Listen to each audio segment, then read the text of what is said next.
La obstinación de los romanos por suministrar a sus ciudades agua en abundancia y de máxima calidad obligó a sus ingenieros a diseñar y calcular acueductos de una envergadura tan asombrosa como admirable. A medida que el imperio crecía y con él sus ciudades, estas obras alcanzaron unas magnitudes asombrosas, capaces de sobrecoger a los mejores ingenieros modernos.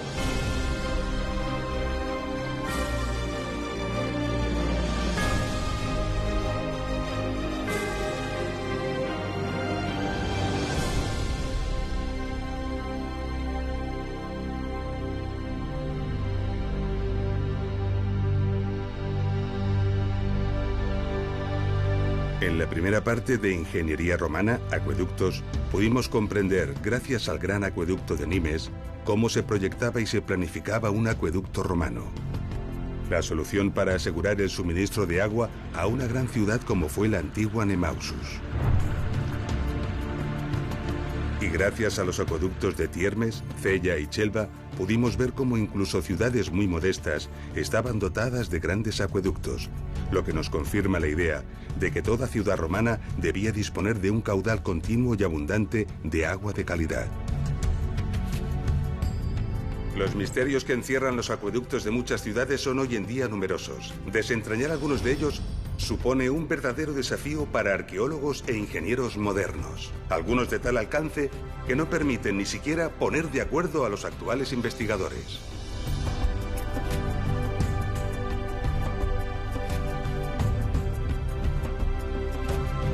A 200 kilómetros al norte de Chelva se encuentra la sorprendente ciudad romana de Bilbilis, famosa por ser la patria del poeta Marcial.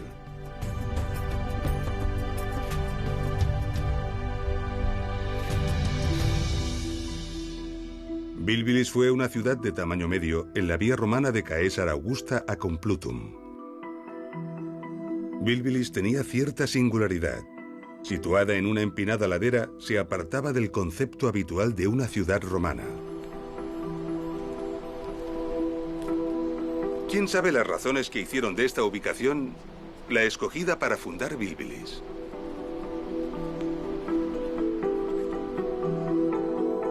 Quizás sean obvias. Las vistas aquí son realmente sobrecogedoras y esta orientación es la mejor para este clima. Sea como sea, esta decisión representaba un extraordinario reto para los ingenieros que debían dotarla de agua. Porque, ¿cómo hacer llegar el agua hasta esta altura?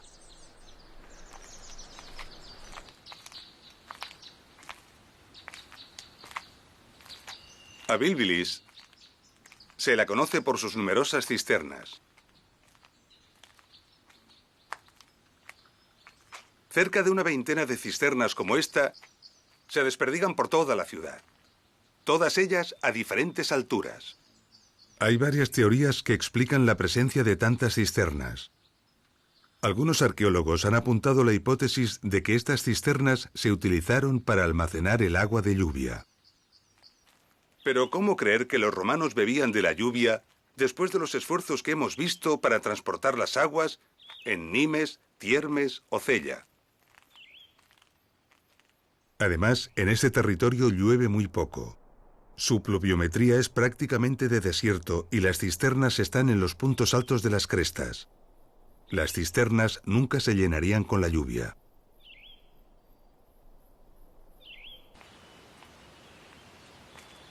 Bilbilis no era una gran ciudad como Nimes, pero era una ciudad importante. Desde luego era mucho mayor que otras que hemos visto, como Tiermes o Cella. El teatro de Bilbilis tenía una capacidad cercana a los 4.500 espectadores. También las termas tenían unas dimensiones respetables.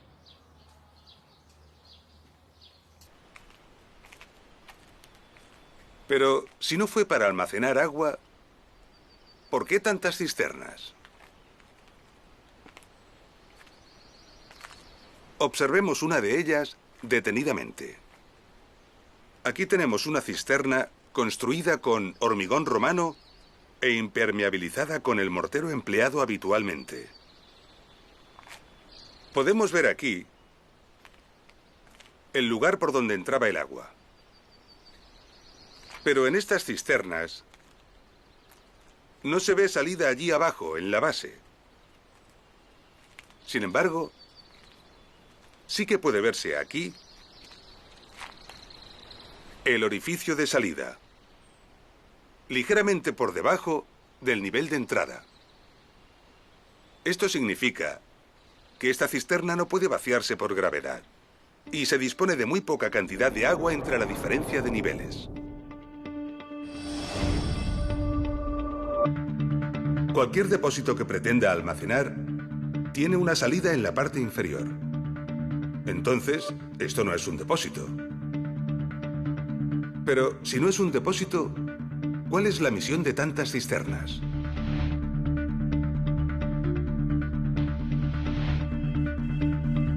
Para contestar a esta pregunta, vamos a desplazarnos a Itálica, ciudad de la Bética, cerca de la actual Sevilla, en España. Itálica era una ciudad importante y tenía un buen acueducto. Un acueducto de 35 kilómetros y medio de recorrido total y, según los estudios, de un diseño y trazado impecables.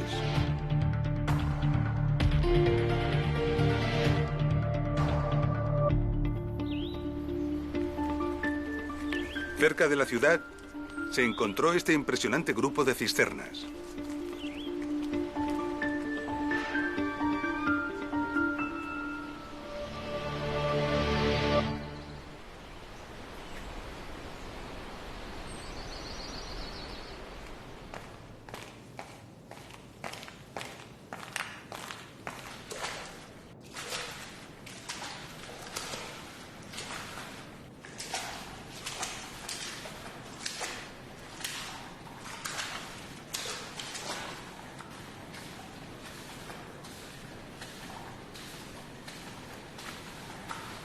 Aquí podemos ver el canal de entrada del agua que venía del acueducto.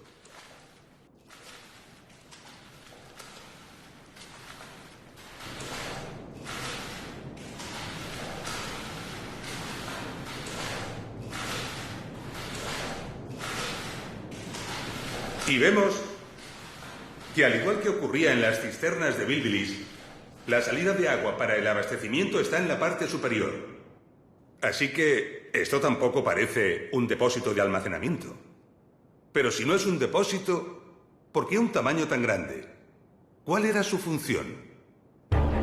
Recordemos los pequeños areneros de los pozos de registro de Tiermes. Allí, gracias al rebaje en el fondo de los pozos, se recogía la arena y otras partículas en suspensión que el agua transportaba. Las cisternas de Bilbilis, y en general las de todas las ciudades romanas, tienen precisamente esta función, pero a una escala mucho mayor. Veámoslo en la de Itálica. El agua entraba por la parte superior y circulaba por la cisterna. Gracias al gran tamaño de la cisterna, el agua disminuía su velocidad hasta ser casi nula. Esto permitía que todas las partículas en suspensión se precipitasen al fondo por acción de la gravedad. Es decir, sedimentaban, quedando el agua limpia de sólidos en suspensión. A este proceso se le llama decantación. Así que, en realidad, estas cisternas son decantadores. No sirven para almacenar el agua, sino para depurarla. El agua más limpia es la superficial, y por esta razón, la salida del agua se encuentra en la parte superior, apenas ligeramente por debajo del nivel de entrada.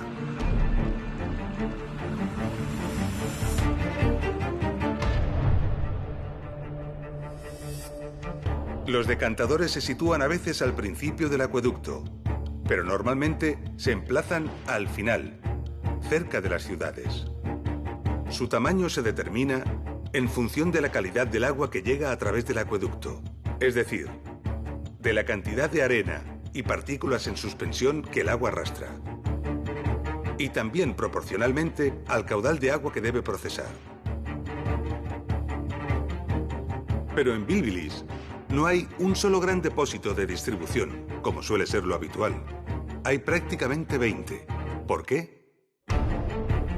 Esta es la cisterna más elevada encontrada en Bilbilis. Como ya sabemos, toda la ciudad debe encontrarse por debajo de su cota para que el agua sea distribuida por efecto de la gravedad. Pero Bilbilis es una ciudad que tiene un importante gradiente de altura. Es decir, hay una gran diferencia de altura entre esta cisterna y las casas de la ciudad que están en la parte más baja. El peso del agua, la presión aquí abajo, es enorme. Sería suficiente para reventar las tuberías, sobre todo las de plomo. Esto lo sabían perfectamente los técnicos romanos. Así que para evitarlo, ingeniaron una red de cisternas más o menos equidistantes en altura, de forma que nunca se produjera una presión superior a lo que equivale a una atmósfera, unos 10 metros de altura. De esta forma, el agua, al llegar a la primera cisterna, era decantada y quedaba a presión atmosférica. Después, por gravedad, el agua se conducía hasta la siguiente cisterna, donde se volvía a decantar y a quedar nuevamente sin presión. Y así sucesivamente, una cisterna detrás de otra. Un ingenioso sistema de decantación y fragmentación de presiones al que se le debió de unir un complejo sistema de distribución del agua a todos los rincones de la ciudad. Esta hipótesis se corresponde con la idea de mantener un caudal de agua de calidad, continuo y permanente, la exigencia romana para el abastecimiento a sus ciudades. Pero recordemos, Bilbilis se encuentra en una ladera muy inclinada, así que la primera cisterna, que tiene que recibir el agua, se encuentra en una cota muy elevada. ¿Cómo hacer llegar el agua hasta ella? ¿Disponían los romanos de una fuente de suficiente caudal y calidad por encima de esta cota? La respuesta es sí. Al norte de Bilbilis, a unos 10 kilómetros, se encuentra la Sierra de la Virgen, con importantes manantiales situados sobradamente por encima de la cota necesaria y cuya agua podía ser captada y trasladada por un canal apoyado en el suelo hasta las cercanías de Bilbilis.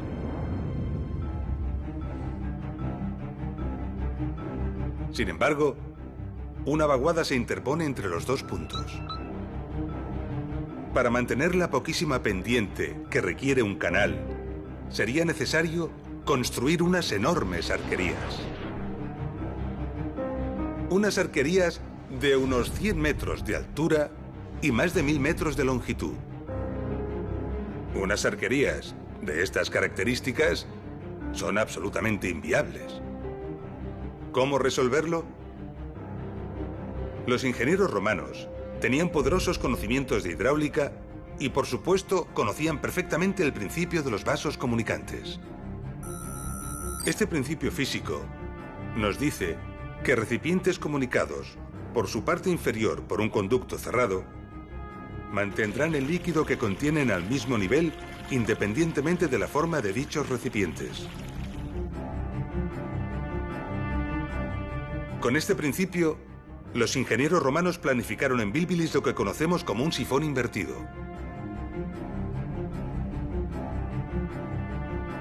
Un sifón invertido consiste en una estructura en forma de U en la que por el principio de los vasos comunicantes, el agua que entra en un extremo alcanza el mismo nivel en el otro extremo. Recientemente, siguiendo esta hipótesis, hemos encontrado estos restos al otro lado de la vaguada.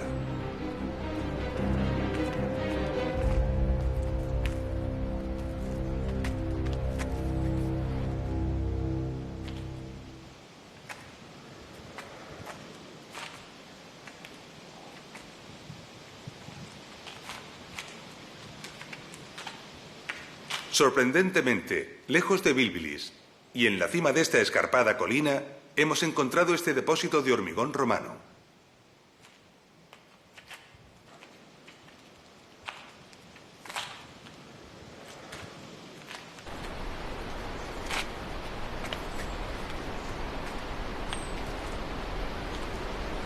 Bilbilis está en aquella colina y el depósito más alto de la ciudad está justamente en esa cresta que podemos ver desde aquí. Y está 7 metros más bajo que este depósito que acabamos de ver. Por lo tanto, entre ambos se desarrollaba un sifón que salvaba toda esta vaguada.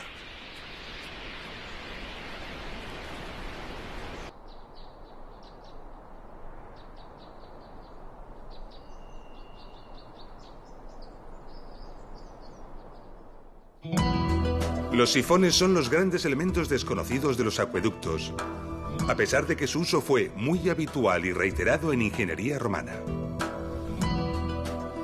Para comprobarlo, iniciaremos un viaje a lo largo y ancho del imperio. Comenzaremos por el noreste, la actual Turquía. Año 330 a.C. Alejandro Magno controla su vasto imperio dividiendo y encomendando el control a sus generales más próximos.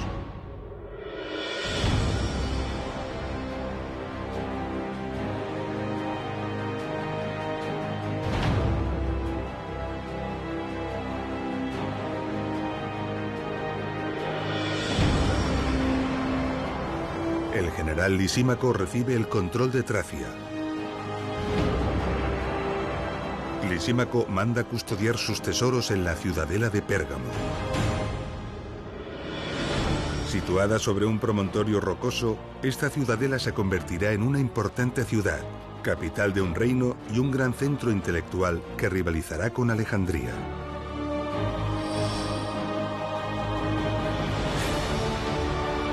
Pérgamo tendrá su propia escuela de pensamiento y su biblioteca llegará a albergar más de 200.000 rollos de papiro.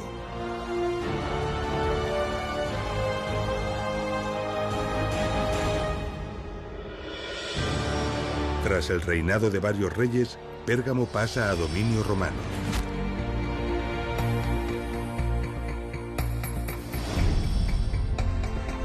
Pérgamo tuvo entre 7 y 8 acueductos de diversas épocas.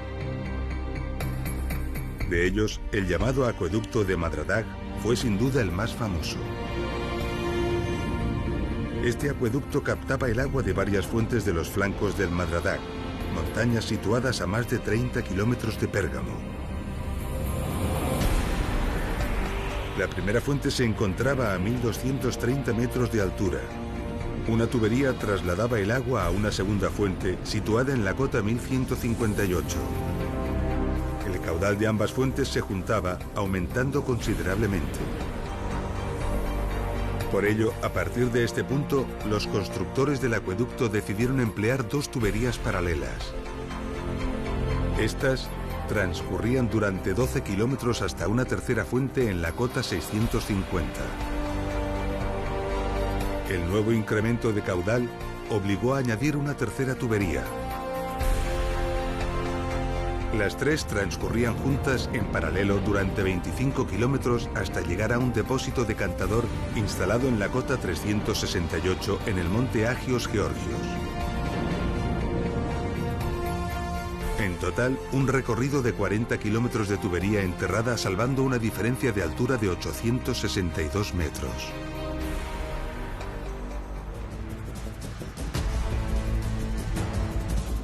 Así que decidieron emplear tramos de tubería de plomo de 30 centímetros de diámetro. Los tramos fueron sellados con más plomo y conectados mediante sillares de piedra taladrados. Y todo el conjunto se fijó al terreno fuertemente mediante largos puentes de apoyo. Miles de tuberías descendían el valle resistiendo la enorme presión y las grandes fuerzas que el agua ejercía. Luego atravesaban su fondo protegidas y suspendidas por unas arquerías. Y finalmente ascendían la ladera del valle para alcanzar la ciudad de Pérgamo en la cota 322. En total, un sifón de plomo de 3,5 kilómetros y 190 metros de altura de presión. El acueducto de Madradag ya suministraba agua a la Acrópolis de Pérgamo hacia finales del siglo III a.C., mucho antes del dominio romano. Este es un buen dato para certificar que la principal fuente de conocimiento que los ingenieros romanos atesoraron para la construcción de sus acueductos fue de origen griego, y nos recuerda que los griegos ya hicieron obras prodigiosas con anterioridad. El sifón de Bilbilis dataría del año 0 aproximadamente, año estimado de la fundación de la ciudad, unos 200 años más tarde que la construcción del acueducto de Madradag. Parece pues evidente y probado que los técnicos romanos ya poseían un gran conocimiento sobre el diseño y construcción de los sifones en el momento en que Bilbilis fue construida. El acueducto de Madradag es de origen helenístico, pero fue ampliado, modificado y mantenido por los romanos cuando la ciudad entró bajo su dominio. Esta capacidad para recoger el conocimiento, ampliarlo y perfeccionarlo es una de las grandes cualidades de la civilización romana. Así que la ingeniería griega para la ejecución de sifones fue ampliamente superada por los técnicos romanos. Tenemos excelentes ejemplos en Lugdunum, capital de la provincia romana de la Galia Lugdunensis, la actual e importante ciudad francesa de Lyon.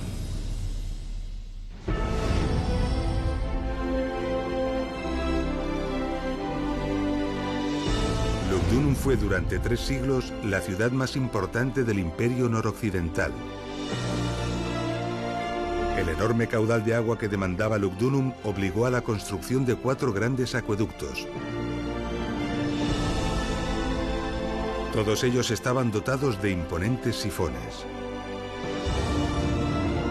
De estos acueductos, el más impresionante fue el acueducto del Gier, conocido por el nombre del valle del que tomaba las aguas.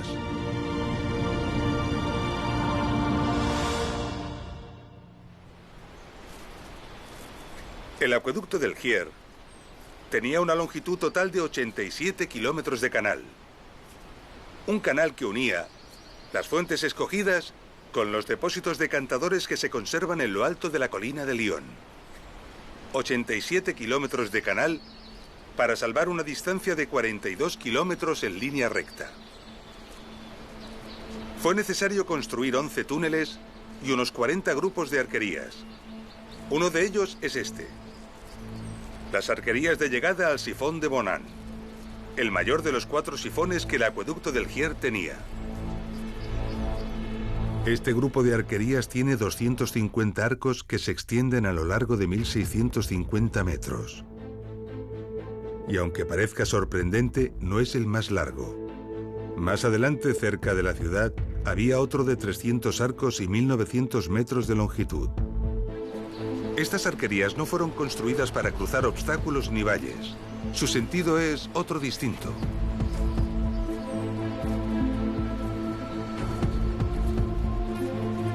Frente a nosotros tenemos el obstáculo a salvar: el Valle de Bonan. La cota a este lado del valle, a ras de suelo, es demasiado baja para lograr que el agua alcance el depósito de salida que se encuentra al otro lado del valle. Para alcanzar la otra punta del valle, era necesario incrementar la presión del agua, aumentando la altura de la canalización varios metros sobre el suelo. Y este es el sentido de estas arquerías: mantener elevado el depósito de entrada al sifón.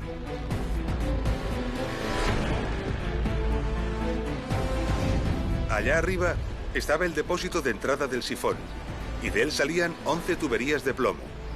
La misión de tantas tuberías era dividir la fuerza del agua.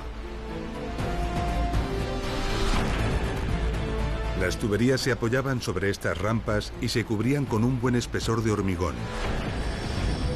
Luego discurrían por el terreno ladera abajo del valle, enterradas y cubiertas con hormigón que ayudaba a resistir la presión.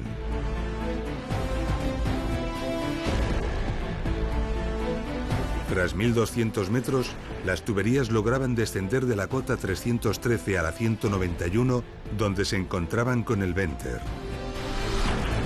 El Venter era un puente que permitía mantener las tuberías elevadas respecto al fondo del valle, salvando los caminos, los ríos y las riadas. El Venter del sifón de Bonan medía 320 metros y estaba construido con una impresionante estructura que en buena parte hoy en día todavía se conserva.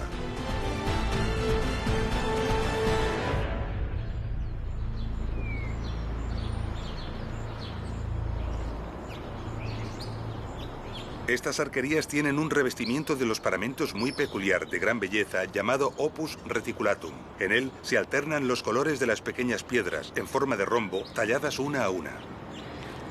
Los enormes volúmenes de fábricas estaban construidos en hormigón, alternando con ladrillo, y revestidos concretamente de esa retícula. Una prueba contundente de que buscaban, además de la eficacia y lo funcional, la belleza. Esta búsqueda de funcionalidad y belleza hizo planificar estas arquerías con arcos transversales en las pilas para el aligeramiento. Sin embargo, los arcos más altos fueron cegados. ¿Por qué?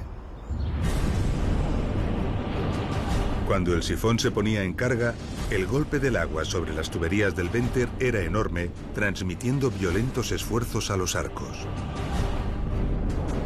El puente sufría así enormes tensiones y acusados movimientos. Tal vez, la primera vez que esto ocurrió, estas arquerías vibraron y se agitaron tan violenta y amenazadoramente que los ingenieros decidieron reforzarlas macizando los arcos laterales de las pilas. Se debió de sacrificar así esbeltez por seguridad.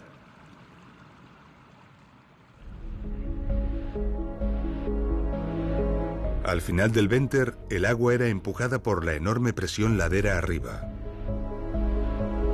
Este punto era realmente crítico. A la enorme presión se añadía la sedimentación y la acumulación de la arena que el agua pudiese arrastrar. Esto podría provocar el taponamiento del sifón, dejando el acueducto fuera de servicio. Así que era necesario que el agua llegara limpia al sifón, libre de arena y de partículas en suspensión. Lugdunum tenía grandes decantadores en la llegada a la ciudad, pero estaban situados después de los sifones. Y no había ningún gran decantador al inicio del acueducto. Entonces, ¿cómo lograban que el agua que llegaba a los sifones estuviera suficientemente limpia? Además del arenero de la propia cámara de entrada de los sifones, el acueducto del Gier tenía unos 1000 pozos de registro.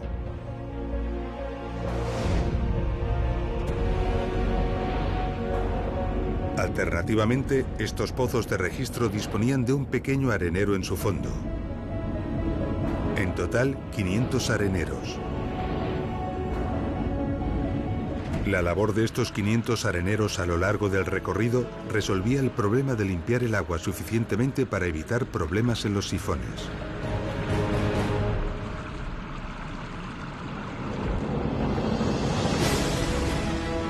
Tras superar el Venter y empujada por la presión, el agua ascendía la ladera del valle recorriendo otros 1100 metros y alcanzando el depósito de salida en la cota 305.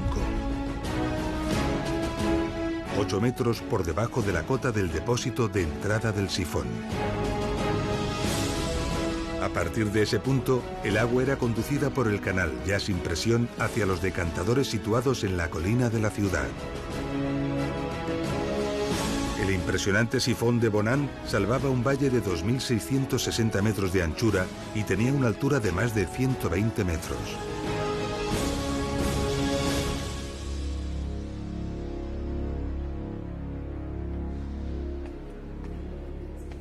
El plomo fue saqueado del acueducto del Gier, seguramente en las primeras épocas tras la caída de la ciudad, hasta no dejar prácticamente ni rastro. Lo mismo ocurrió con el metal en el acueducto de Pérgamo.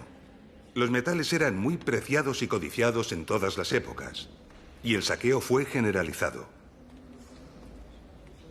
Esta es una explicación de por qué no ha quedado ni rastro de cualquier tubería que hubiera existido en el sifón de Bilbilis.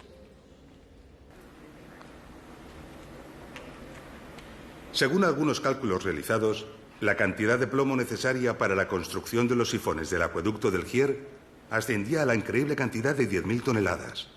Y recordemos que el acueducto del Gier era solo uno de los 4 acueductos que suministraban a la ciudad de Lugdunum. Por suerte, algunas tuberías sí que han logrado conservarse en otras partes del imperio. Aquí, en el Museo del Arles Antiguo, también en Francia, se conservan estos estupendos ejemplares. Observando estas detenidamente, podemos ver muy claro cómo fue la técnica de fabricación. Los romanos fabricaban las tuberías partiendo de una plancha de plomo que curvaban alrededor de un núcleo de madera hasta formar un tubo. Después, el núcleo se retiraba y los bordes se soldaban con un cordón de plomo, quedando una sección oval y dejando a la vista una costura longitudinal. La unión entre tuberías se hacía con un grueso enchufe que también se soldaba.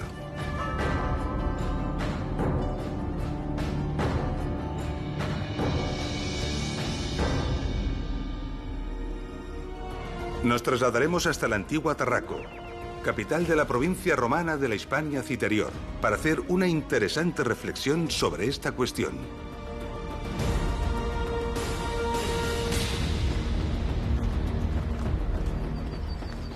Se desconoce el recorrido general del acueducto de Tarraco. Se sospecha que las fuentes estaban situadas no muy lejos del municipio de Alió, a unos 20 kilómetros de la ciudad. 4 kilómetros antes de llegar a la ciudad, el acueducto tuvo que enfrentarse a una vaguada de unos 200 metros, donde la construcción de un sifón hubiera sido lo más indicado. Sin embargo, aquí tenemos unas impresionantes y bellas arquerías, de las mejor conservadas del imperio.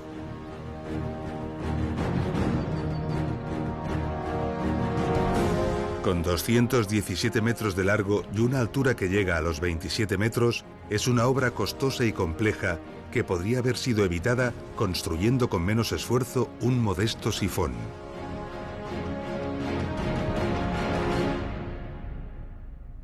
¿Por qué los romanos optaron por unas espectaculares pero costosas arquerías en lugar de por un eficaz pero más económico sifón? Muchas de las obras de las ciudades y de sus cercanías eran patrocinadas por personajes de alto rango socioeconómico. Este tipo de acciones proporcionaban una buena imagen y alto prestigio a su patrocinador. El espectáculo que ofrecen unas bellas arquerías no tiene nada que ver con la imagen discreta que ofrece un sifón, que aunque es una obra de ingeniería admirable, no se presta a la publicidad. Este lugar estaba cerca de la ciudad y seguramente al lado de una importante calzada que comunicaba con Tarraco. Así que muy probablemente se decidió la construcción de estas imponentes arquerías para lograr un efecto publicitario y de espectáculo.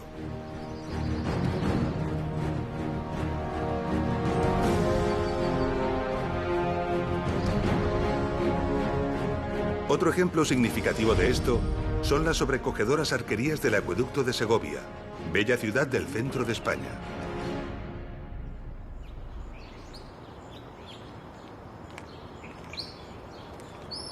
Se desconoce prácticamente todo del acueducto de Segovia, incluso la fecha en la que fue construido. Sí que se sabe que suministraba agua a una ciudad muy humilde, y por el tamaño del cajero que transportaba el agua, sabemos que su caudal era realmente modesto.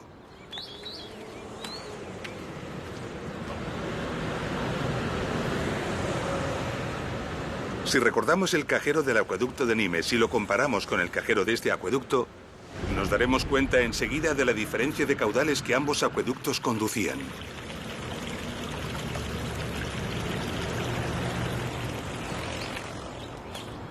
En cualquier caso, muy cerca de la ciudad, fue necesario salvar una importante depresión del terreno.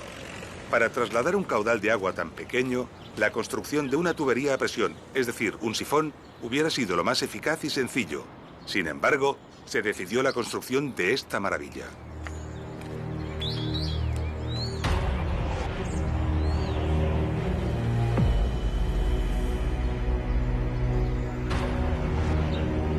Construido en grandes bloques de granito que se sujetan únicamente por el equilibrio que aporta su sobrecogedor y admirable diseño, alcanza los 28 metros de altura. 24.400 bloques de piedra para construir 167 arcos. 7.500 metros cúbicos de duro granito. Los sentimientos de poder y grandeza que despierta una obra como esta aún se sienten con toda su fuerza hoy en día, a pesar de lo acostumbrados que estamos a las grandes obras de ingeniería modernas. El efecto propagandístico y la búsqueda del espectáculo es la causa de estas colosales arquerías, como demuestra la cartela con letras que aún se conserva en lo más alto, anunciando al benefactor de la obra.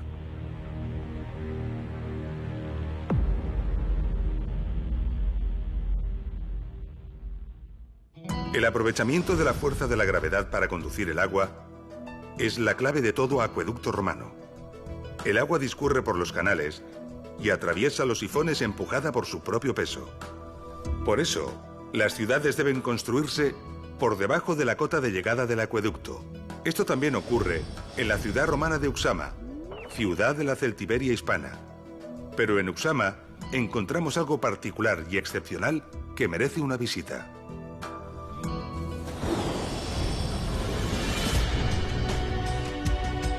Uxama tuvo una cierta importancia en época romana, en gran medida por estar situada en la importante calzada romana que unía Caesar Augusta y Astúrica Augusta y que atravesaba toda la Celtiberia.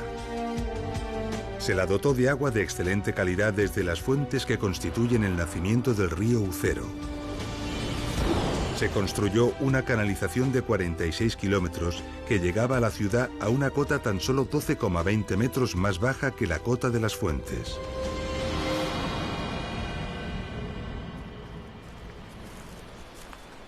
La mayor parte de Uxama está actualmente por excavar y estudiar. Varias cisternas similares a las de Bilbilis repartían el agua a toda la ciudad. Pero algunas cisternas, entre ellas esta, se encuentran por encima de la cota de llegada del acueducto. ¿Por qué? En esta colina se descubrió algo inesperado y sorprendente.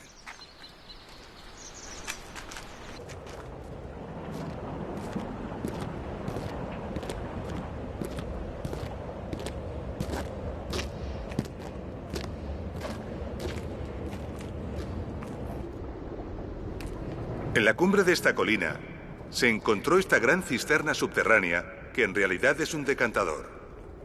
Y lo extraordinario de este decantador es que está 40 metros por encima de la cota de llegada del acueducto.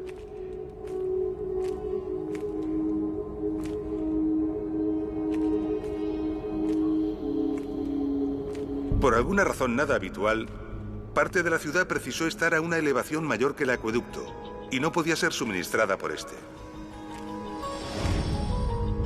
La solución a este problema fue construir un decantador en lo alto de la colina y distribuir el agua desde allí a los sitios donde el agua del acueducto no podía llegar por gravedad. Pero, ¿cómo llegaba el agua hasta esta cisterna? La hipótesis más plausible es que salió del propio acueducto y que se usó un sistema de elevación basado en una noria conocida hoy como de rosario.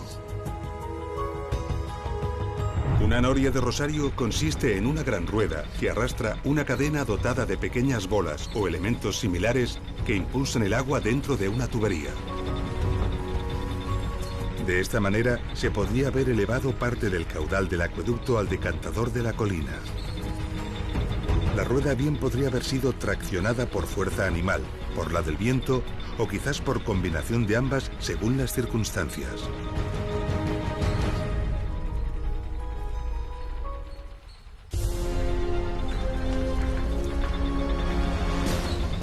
Las norias de rosario eran utilizadas también por los ingenieros romanos en las explotaciones mineras para realizar el achique del agua de las galerías.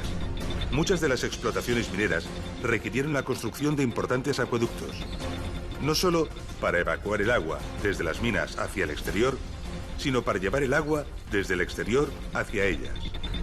Las explotaciones auríferas requirieron ingentes cantidades de agua para la remoción de tierras y el lavado minucioso del material para la extracción del oro.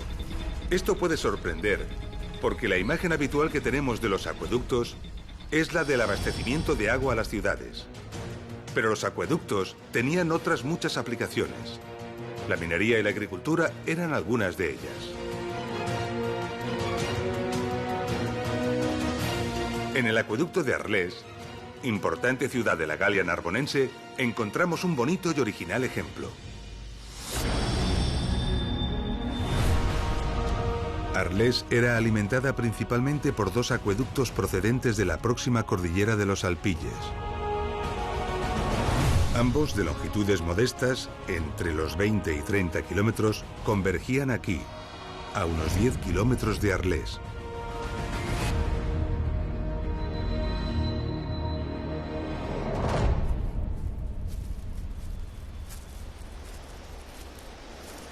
Este es el lugar donde se unían los dos acueductos en una gran arqueta de distribución de la que salían estos dos nuevos canales.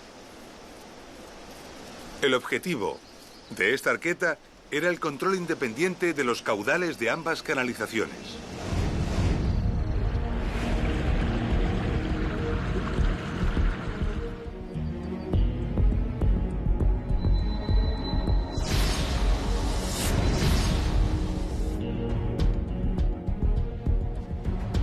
En estos restos podemos ver estupendamente el impresionante grosor del mortero impermeabilizante Opus Signinum con que fueron dotadas estas canalizaciones.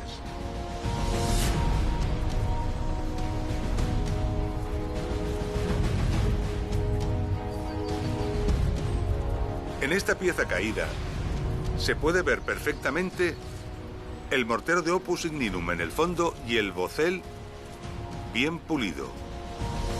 Y esta placa es concreción calcárea. Recordemos que la concreción calcárea es la precipitación de cal que se produjo durante los cientos de años de funcionamiento del acueducto.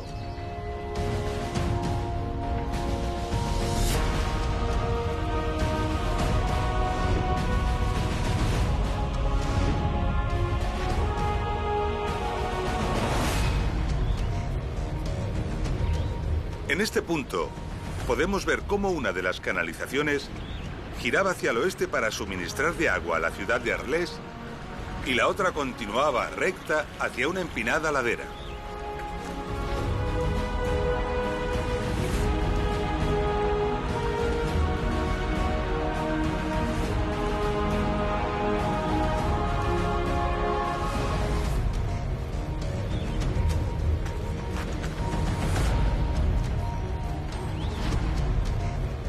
Y en esta ladera podemos ver la cimentación de una construcción cuyo evidente objetivo era aprovechar la fuerza del agua. Por los restos encontrados en las excavaciones, podemos reconstruir estas instalaciones.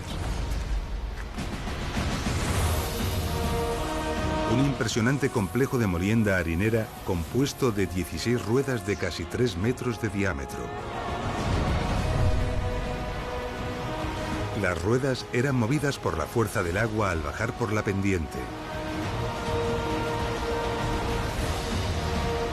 El movimiento se transmitía mediante diversos engranajes a los rodillos de piedra que trituraban el grano.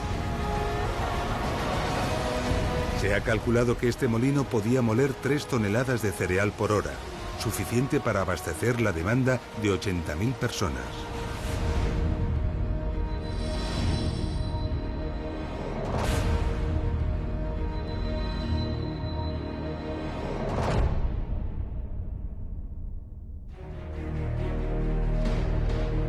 En esta serie documental hemos escogido los ejemplos de acueductos del Imperio que hemos considerado más adecuados desde el punto de vista didáctico. El principal objetivo ha sido transmitir de la mejor forma posible los conceptos fundamentales y más importantes de la ingeniería de los acueductos romanos. También hemos querido escoger algunos de ellos por ser poco conocidos, permitiendo así que admirables obras, muchas de ellas tan olvidadas, tengan la oportunidad de obtener, al menos, parte del reconocimiento que merecen. Pero el Imperio tiene cientos de acueductos que no hemos tratado, algunos más impresionantes en diseño y audacia que los que hemos visto, y que son dignos de ser nombrados.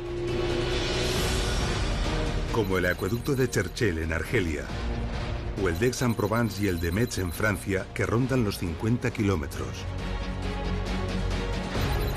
o el de Vervins con 70 kilómetros y el espléndido de Fréjus con 45 también en Francia. Muchos rondan los 100 kilómetros de longitud, como el de Gades al sur de España y el de Colonia en el centro de Alemania. El maravilloso acueducto de Aspendos en la actual Turquía, que resolvía la enorme carga de presión a la que se enfrentaba en su tramo final gracias a 2 torres intermedias y 3 sifones contiguos. Todo ello sobre un gran venter continuo realizado sobre grandes arquerías. El gran acueducto de Cartago se alimentaba de varias fuentes, la más lejana a más de 130 kilómetros. Precisó de 16 kilómetros de arquerías para que el canal mantuviera la cota adecuada que requería la ciudad. Sus colosales decantadores eran más grandes que un campo de fútbol y decantaban simultáneamente unos 60 millones de litros de agua.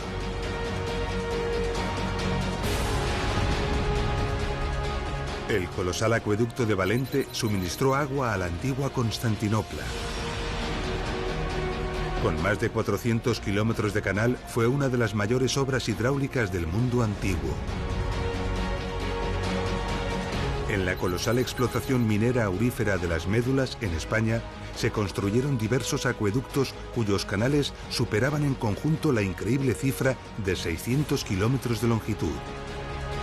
Allí, la fuerza del agua fue utilizada literalmente para disolver las montañas. Pero seguramente el sistema de abastecimiento más espectacular de todos, como no podía ser de otra manera, fue el de Roma. Roma era suministrada al menos por 11 grandes acueductos, algunos de ellos con recorridos cercanos a los 100 kilómetros. Los 11 acueductos de Roma suministraban cerca de 1.000 millones de litros de agua por día a la ciudad. Los acueductos de Roma son un espectáculo en todos los sentidos. Sorprendentes e ingeniosas soluciones técnicas. Multitud de túneles y galerías. Infinitas y elegantes combinaciones de fábricas en sillares y ladrillos. Canalizaciones dobles e incluso triples superpuestas. Y valles atravesados por kilómetros y kilómetros de arquerías.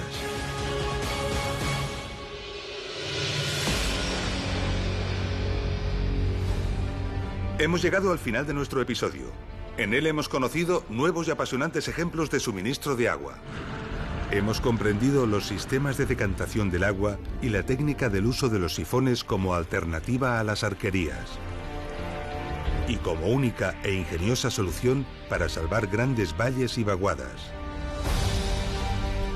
Y finalmente, hemos visto que el uso de los acueductos no se limitaba únicamente al suministro de las ciudades, sino también a usos industriales y mineros. En nuestro próximo episodio, conoceremos la prodigiosa ingeniería que se esconde tras las vías de comunicación que los ingenieros romanos proyectaron y construyeron. Nos vemos en Ingeniería Romana, Carreteras.